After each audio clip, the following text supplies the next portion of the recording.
employment exchange কাৰ্ডখন যিসকলে 2022 চনতে ৰেজিষ্টাৰ কৰিছিল বা তাৰ পিছত ৰেজিষ্ট্ৰেশ্যন কৰিছিল তেওঁলোকে ৰিনিউ অপশ্যনত গৈ ৰিনিউ কৰিব পাৰে আৰু যদি নতুন ডকুমেণ্ট আপোনালোকে আপডেট দিব বা কিবা কাৰেকশ্যন কৰিব তেতিয়াহ'লে আপোনালোকে ৰেজিষ্ট্ৰেশ্যন সাইটত যাব লাগিব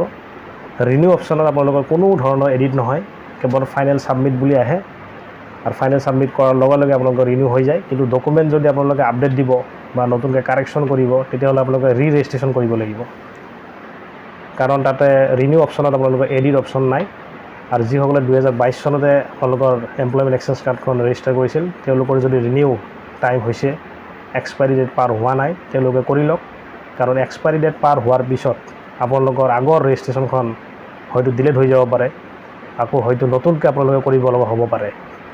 সেইকাৰণে সোনকালে ৰিনিউ আপোনালোকে কৰি লওক এক্সপায়াৰি ডেট পাৰ হোৱাৰ আগতে নহ'লে আপোনালোকৰ বিপদ হ'ব পাৰে